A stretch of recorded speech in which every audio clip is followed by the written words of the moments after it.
We're called the Lucky Country. But the country we are is built on more than just luck. It's built on heroes and heart. Explorers, builders, and the brave. Our country has been forged in war and peace. Discovery and invention, adversity and triumph.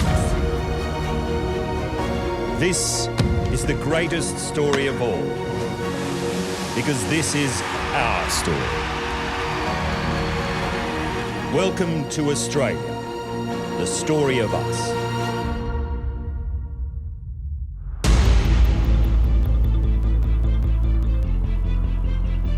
Australians have walked this land for at least 50,000 years. In every corner of our great continent, the oldest continuous cultures on Earth have drawn their stories. But the Australia we know today would be impossible without something that happened just over 200 years ago. Before a bridge unifies a nation and an architectural masterpiece divides it. The British arrive with almost 800 convicts, their guards, and plans to stay. But their story nearly ends when it's barely begun.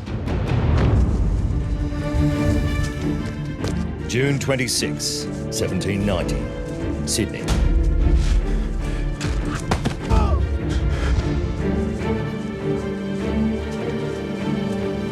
Just 2 years since those first ships, the British penal colony is on the verge of starvation. Supplies brought from England are rotting and running out. The convicts and their jailers can't grow or gather enough to feed themselves. 6 desperate men have already hanged for stealing food. Britain's priority was to get rid of these convicts. I mean, the hulks were full, the prisons were full. There'd been a revolution kind of fermenting away in France. You know, they were worried. And getting rid of the people was the most important thing. What happened to them when they got there was perhaps a secondary consideration.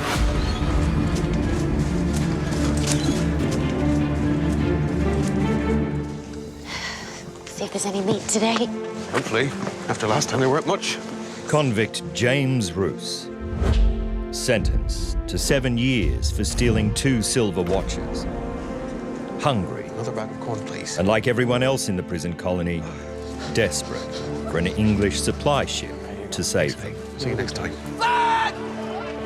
Flag! The flag! At last, the King's colours fly high on the Surprise as she glides into Sydney Harbour. One of 6 boats in the Second Fleet, she's been at sea for 6 months. The colonists believe the fleet brings food, seed, and people to help grow the colony. Salvation is here. James Roos has fallen for Elizabeth Parry, banished to Sydney for stealing clothes. The ship's arrival raises their hopes of forging a better life together in Australia. I think James and Elizabeth Roos being given the opportunity to reinvent themselves, it just shows that we are the country for reinvention. It started way back then and we're still continuing to do it now.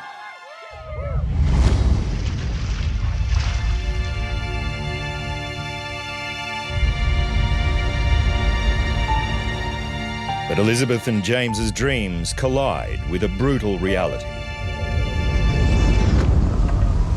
The Surprise and the ships that follow unload the sick and the dying. It'll be known as the Death Fleet. Of the 1,000 convicts who set out, more than 300 die. Most of the survivors are too sick to walk, let alone save the colony. The Second Fleet wasn't the British Navy.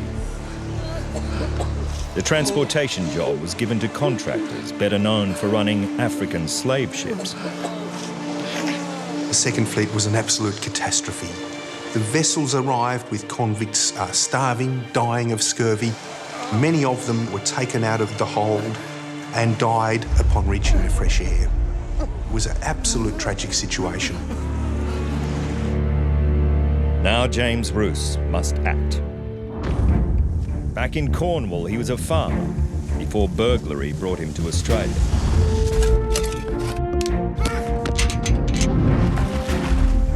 He thinks he can show the rest of the colony how to farm and survive here. He is the only farmer. He has some skills. He goes to the governor and says, if you give me some land, I'm going to start a farm and I'm going to show people how to become farmers. The governor gives Roos seed, convict labourers and land near Parramatta, west of Sydney. Roos sees that the soil is poor. He burns the bush, a first for Europeans in Australia. He uses the ash to fertilise the land, a trick he learnt as a farm boy. He hopes it's the key to growing Australia's first successful crop of corn. What the British see as a new land is actually ancient. Australian soils have been leached of their nutrients over millions of years. For the Europeans, the seasons are back to front. They can't read the weather, and they're trying to grow crops never before planted on our continent.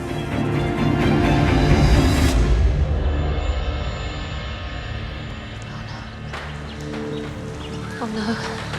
There's nothing here. What's happened? It's all ruined. There's nothing. James and Elizabeth's first crop of corn fails. If they couldn't produce a successful crop, it's failure and death. Really, if they weren't able to farm the land, to harness the energy, the natural resources that were here, it meant death.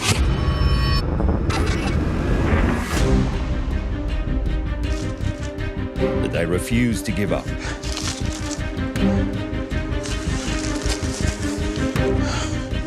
From the shriveled cobs, they harvest just enough seed to sow one more crop. The convicts work the land even harder. They dig in compost and what's left of their failed crop. In England, James would plant corn in spring. Now he tries something radical, planting all his seed in the Australian winter. Where he comes from, winter means reliable rain.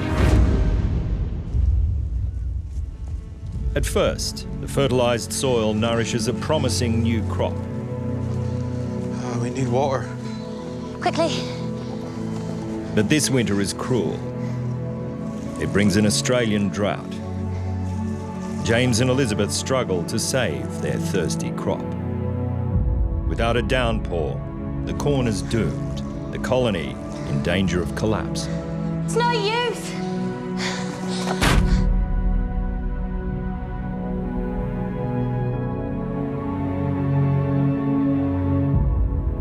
And then, when all seems lost, the heavens open. Jackie!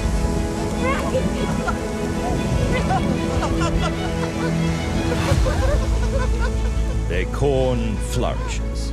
They become the first colonists to feed themselves, paving the way for the family farms that will transform Australia.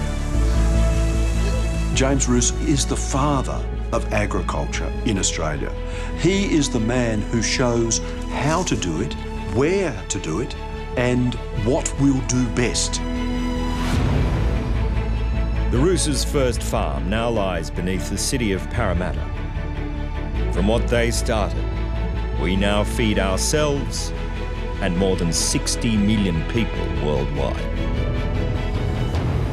Never again will the colony starve. But it remains a tiny outpost at the edge of a vast continent and ways of life stretching back tens of thousands of years. Coming up, goannas the size of buses, 2-ton wombats, and a marsupial lion with claws capable of tearing a man in two. This is Australia 45,000 years ago. In the age of the megabeasts, who will survive? When a hunter takes on Australia's most fearsome mammal.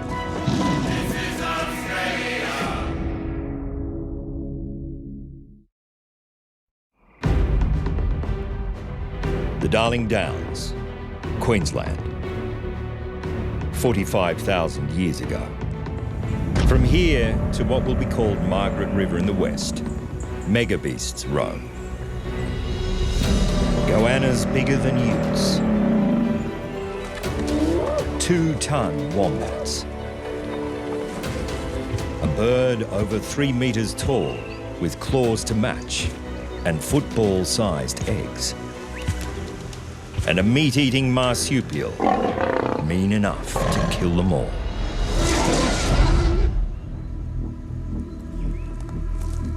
People live here too. And today, the hunter is hungry. His family depends on him to survive. His country is drying up. Food is harder to find. And he's not the only predator looking for a kill. The first Australians come here at least 50,000 years ago. Sea levels are lower, but coming to Australia by boat is humans' longest sea voyage so far. You know, there really was an Aboriginal Captain Cook. There really was a first person to put their footprints on this continent. 45,000 years ago, the Earth is cooling and Australia is drying up. Rivers and lakes evaporate. Half of all species will die out. Only the fittest will survive. The hunter is locked on, stalking kangaroos. His spear is light and lethal from up to 30 meters. It's the most advanced javelin technology in the world. But the hunter's most potent weapon is knowledge, passed down over hundreds of generations. Through their stories, Aboriginal people learned how to respect the land. They tell us how to eat from the land, to how to live from the land. With all his know-how and skill, the hunter creates one chance.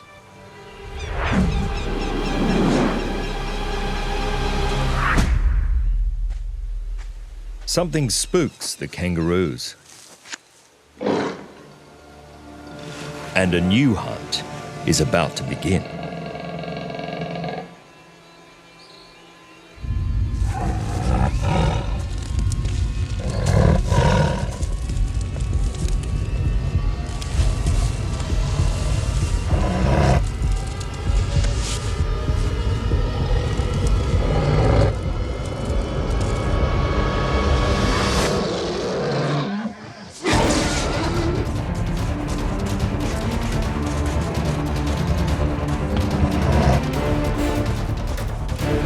Australia's own marsupial lion.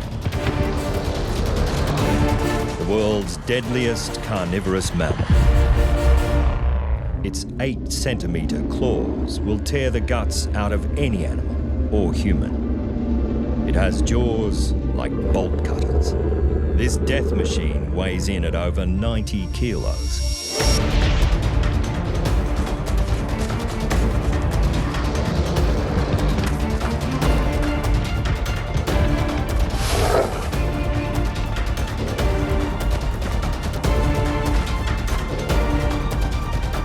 The lion has one more deadly trick in its arsenal.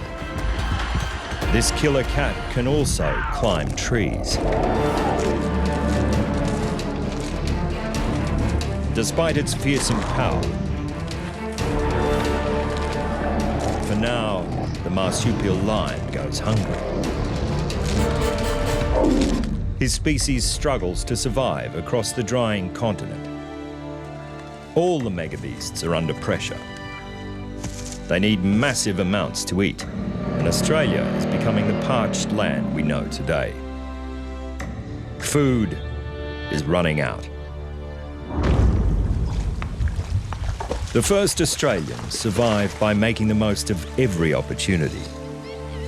While men hunt, women and children gather plants, small animals and fish. Fewer creeks and billabongs are available to people and animals.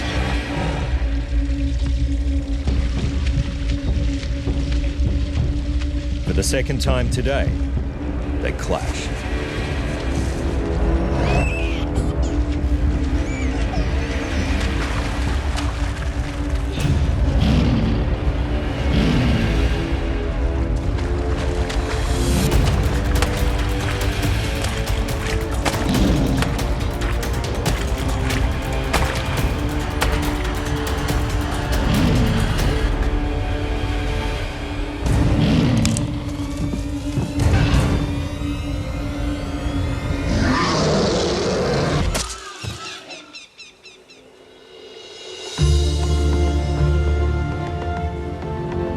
For today, this Australian family is safe. They would have had to evolve and educate themselves to get better at the ways of surviving, otherwise they would have died off. And we know that they didn't die off because I'm still sitting here in front of you, and it's an inspiring story. The sheer fact that people could develop a culture and live in the most inhospitable conditions has said to Australians, we can do this, we won't be beaten. There is possible life here on the driest continent on Earth. Around 40,000 years ago, the megabeasts die out. Indigenous Australians thrive. For at least 5,000 years, they trade with outsiders from Asia. But the British colony changes everything. Coming up, Australia's first global export comes from an unlikely source. Bigger than the mining industry today that was exporting sealskins. And sparks a trade war against American invaders. You yucky dog!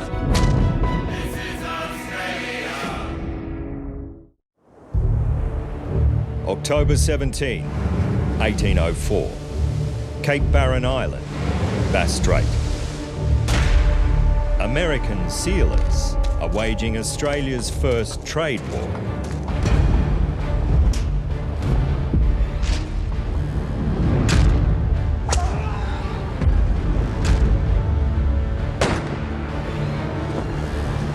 The colony in Sydney is branching out. Its ships explore the coast, establishing new settlements and new industries. But the Americans are muscling in.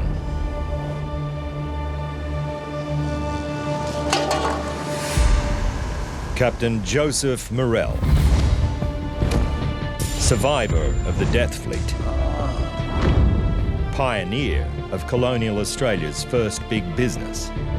He's about to risk his life for his livelihood, to defend a rich resource from American poachers. The Americans are the new kids on the block. They're newly independent as a nation, and they're starting to look around and see what there is to be had. And so they're turning up on the coast of Australia and even nosing their way around into Bass Strait. And they're finding what we're finding, which is a massive amount of seals just asking to be made into money. Along the southern coast of Australia, gangs of ex-convicts slaughter vast herds of seals.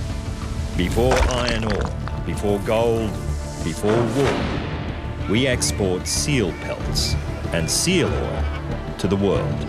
I've sailed across Bass Strait, and most Aussies don't realise that in around about 1805 there was this incredible industry there that was in effect bigger than the mining industry today, because it was exporting millions and millions of dollars in today's money of exports, and it was basically sealskins.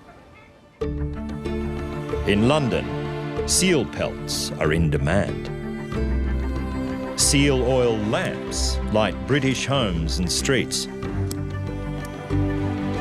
The city's craftsmen use the finest seal fur and felt for luxury goods. So the skin were used to make shoes, really strong, good quality shoes.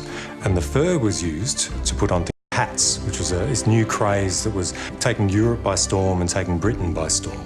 And it meant that if you took a hat that was worth, say, a bare 2 shillings and put the fur on it, all of a sudden that same hat was worth more than £1. So there's a massive amount of profit to be made if only you could get the skins and the furs around the world to market. Money from sealing is crucial to the Australian colony. But Americans have been bullying sealers up and down the coast. They want all the business for themselves. Now they're here for Morrell, with a lesson in US diplomacy.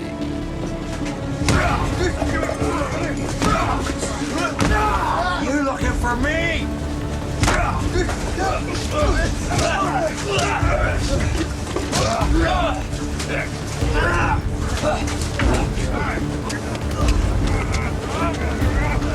The Yanks have bigger ships and more men. How many is it gonna take, you yucky dog? And they ambush Morrell when half his crew is down the coast. They expect this to be easy. Their plan for anyone who stands in the way of America's takeover of the Australian seal trade is to make an example of them. A bloody example. I'm gonna take that off you and strangle you with it! Shut up! Shut up!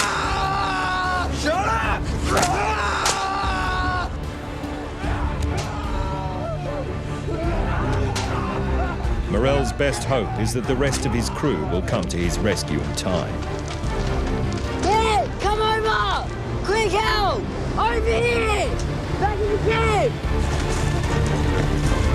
Shut up! Quick, shoot him! Get up! Get up! The ragtag band of ex-convicts is still heavily outnumbered. The Americans drive home their advantage. But today they face local sealers who put their lives on the line and fight back. Living through the hardship and understanding that you've got to fight for everything that you have and that you can't give up, because back then that was their livelihood. That was how they were going to survive. Morrell escapes, and his men fight the invaders to a standstill. Leave them! Come on! Get the barrels! Let's go! Come on! The locals lose their seal oil and pelts, but they've shown they'll battle ferociously for what's theirs. The Americans ship out, seeking other undefended seal colonies. We had an export business right there and then, and we wanted to protect our turf. We wanted to protect that industry. We founded that. We knew that that was going to be an opportunity for Australia. Yankee scums! Next time we'll have ya! The seal trade, then whaling, fuel the colony's growth. Eventually, sealers' camps become coastal towns and cities like Hobart, Port Fairy, and Victor Harbour. Coming up, they're part of the greatest fighting force in the world, but they fear one man. His name is Pemulwuy. As the colony expands, here we are! Two cultures will collide in the bloody battle for Parramatta. A warrior stands proud of who they are and will do absolutely anything to defend their land, their country.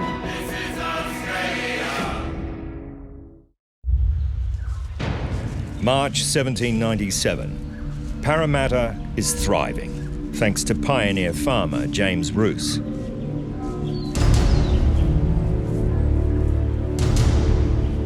The first Australians fight back against the expanding colony. Their leader is Pemulwuy, Bidjigal man, freedom fighter. You want to attack? commanding the first full-blown attack on a township by an Aboriginal force. What a warrior means to me is someone that, stands proud of who they are and will do absolutely anything to defend their land, their country. To his people, Pemulwuy is a clever man, a warrior with mystical powers. To the colony, he's a rebel, a terrorist. Go, run! What happens next will decide who controls this land and set the pattern for more than 100 years of war at the frontiers between black and white Australia. He's coming! Lieutenant!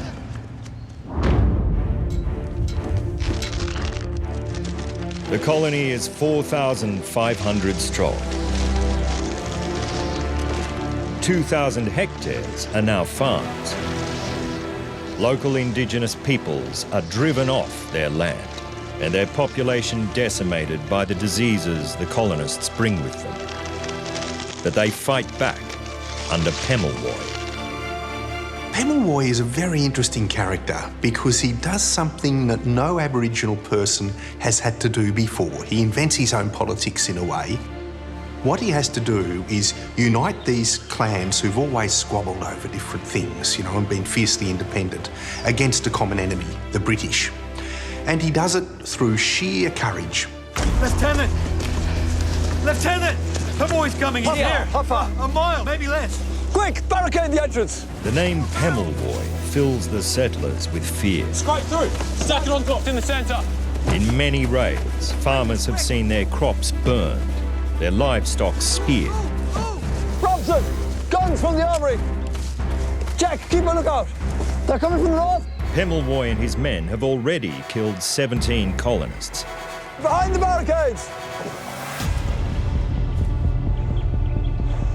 The organised attack on Parramatta is a terrifying escalation for the settlers, who are still vastly outnumbered on the continent.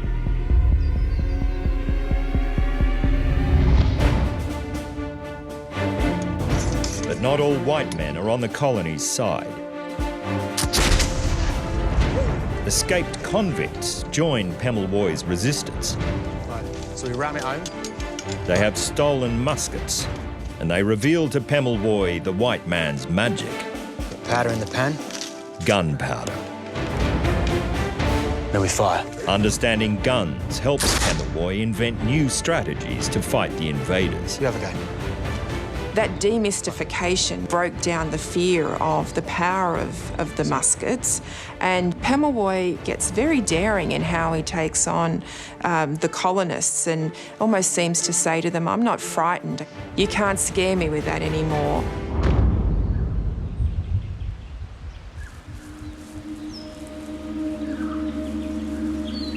If Pemulwuy can take Parramatta today, perhaps he can drive the colonists back into the sea. They're part of one of the greatest military powers the world has ever seen. But they are far from home and few in number. The winners of this fight will hold this land. The losers face death and dispossession.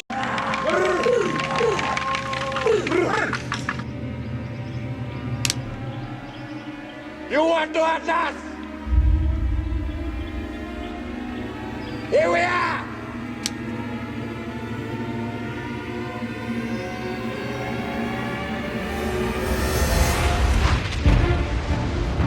Launched from his woomera, Pemulwuy's spear can kill from 60 metres. The colonists' guns are deadly from 80 metres, but they're slow to reload. Two technologies, invented thousands of years apart, go head to head.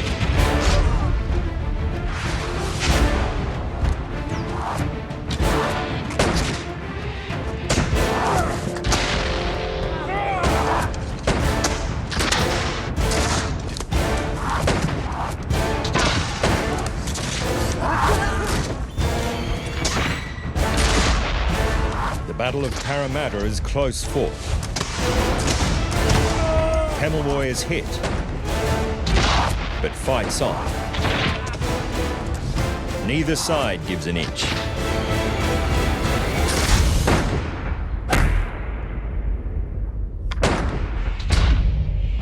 Until the great warrior falls. He's shot 7 times. Go! Go! Go! Without their leader, his men retreat. Go! Go! Go! Go! Go!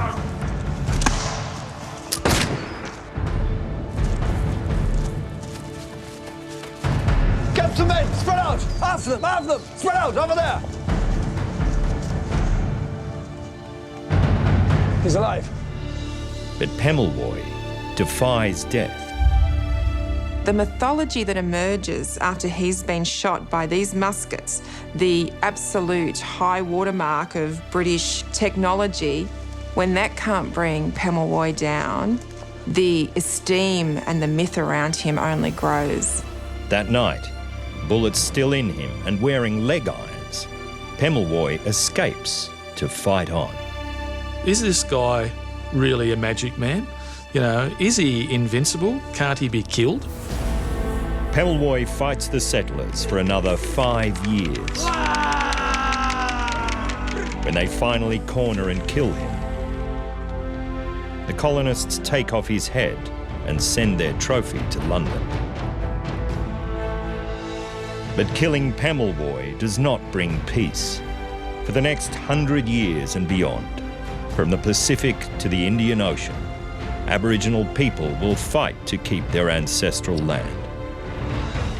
Pemulwuy was one of those stories that is inspiring for not just Aboriginal people, but for all Australians, that if people are going to come to our shores and try to take away our freedoms, it's definitely worth something to stand up and fight against. Pemulwuy is not the only Australian to take on the British Crown. Coming up, defiant, drunk, Are you with me? and out of control. This is Sydney, 1807. But one man's determination to impose England's will in Australia will ignite rebellion. And it's all over rum. I'll see you swing for this.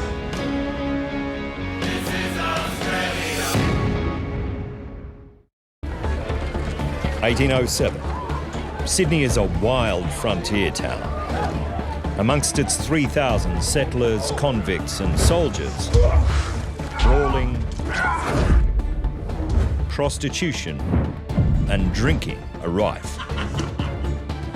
Rum is the colonists' booze of choice. They also use it to buy and sell just about everything. Some make a killing, and many live better than they ever dreamt of in Britain. People like soldier John Davis, rum trader, family man. He's built his own house, but on land he doesn't own. Now a new governor threatens to destroy his home and his livelihood. Governor William Bligh. 10 years ago, he lost his ship, the Bounty, in a famous mutiny. He's short-tempered and foul-mouthed, but also brilliant and driven. William Bligh was a strict disciplinarian, very legalistic. Get me the correct eviction notices now! He obviously had a below-average interpersonal skills, as the mutiny on the Bounty demonstrated, but he stood up to these crooked military officers.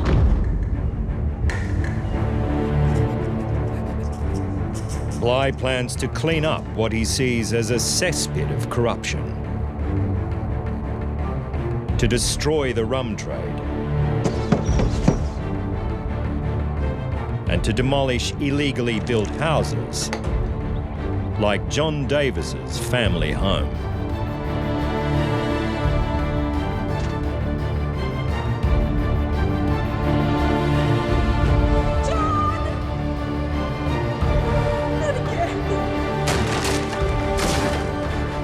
This is my house. You get your hands off her. Get out of there. You have no right. Get out.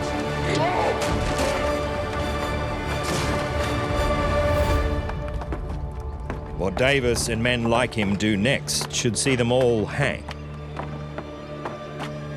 They will directly challenge the vision England has for Australia.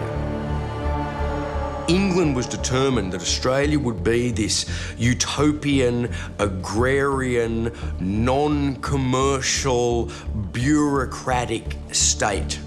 We were an experiment, but the settlers wanted to experiment in their own way. We didn't just want to grow wheat and process convicts. We wanted to be enterprising. But the colony's new enterprises are held back because there's no money. Incredibly, it's a deliberate strategy by the authorities in Britain. New South Wales doesn't have any currency to begin with because the geniuses in the Colonial Office don't think that convicts and ex-convicts will need any money. The convicts turn up, they're from the largest city in the world at that stage, and they're part of a modern world, and they want to live modern, and they want money to buy clothes and grog and to be able to gamble. So from the very jump, you need to start using other things to stand in for ordinary money. Rum stands in for money. It's crucial to Sydney becoming a booming centre of South Pacific trade and turning many ordinary colonists into wealthy men. When Governor Bligh takes on the rum trade, almost all of Sydney becomes his enemy. Today is the day, folks. We get rid of Governor Bligh. I want to get signatures. Please feel free to enjoy the rum. John There's plenty MacArthur, of rum to go a around. powerful businessman and effective organiser, and Army Commander Major George Johnston see an opportunity. I think the people are ready. I think the people are ready. Yes, indeed they are. They start a petition against Bligh and his reforms. Where do I sign? John Davis is on board from the start. And the King's man faces another mutiny. The more signatures we get, the quicker we get him out of office. Are you with me? Yes! Please drink some more rum, enjoy yourself, and sign the petition. If the rebels lay a hand on the governor, it's treason. And the penalty for treason is death. January 26, 1808. Your Excellency, Governor Bligh! Show yourself, sir! Less than a year since Governor Bligh moved against the rum traders, You two, upstairs, you two, through there. Major Johnston marches troops into Government House. In the face of mutiny, Bligh could order every one of the rebels to be shot. But all the guns are with Johnston. The governor destroys what his enemies might use against him in court.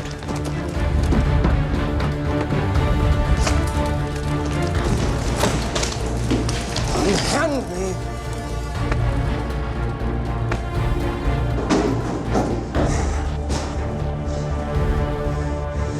This is treason, sir.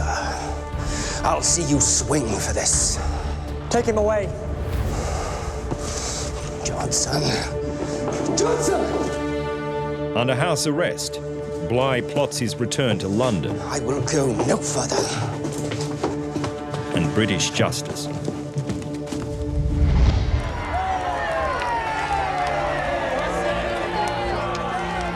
Johnston makes himself acting governor. His de facto wife, an ex-convict transported for shoplifting, is now the colony's unofficial First Lady. Johnston has taken a massive risk. He returns to London to face trial for mutiny. The court convicts him, but rules that he acted under extraordinary circumstances. Johnston escapes the gallows and jail. He's sent back to Australia and allowed to keep the small fortune he made from the rum trade. The Rum Rebellion is significant because it's the first time we send a governor packing, and Governor Bligh represents all the outmoded, obsolete ideas of what this colony is meant to be like, and we won't have a bar of it. I don't think the Rum Rebellion was a revolt against the authority of England so much as it was a revolt against the despotic nature of one man, being Bligh. But unwittingly, I think they did start a process of undermining the social power of England in Australia. John Davis and his family rebuild their home. For colonists like them, Australia is a land of opportunity. It's a place where people make their own luck. And in the century to come, some will be rewarded beyond their wildest dreams. This is the story of how a bunch of convicts, gamblers and risk-takers transformed Australia from a barren frontier prison into one of the richest countries in the world. It took strong people who were willing to risk it all and fight for a fair go. They're the ones who made us who we are today. This is the greatest story of them all. Next Sunday on 7. To find out more about the incredible Australian stories from tonight's show, head to yahoo7.com.au/storyofus. Go inside the incredible stories that shaped our nation. The people, places and events that made us. With the 4-part limited collector's edition. The must-have companion to 7's epic new series. Australia, the story of us. Issue 1 is out now.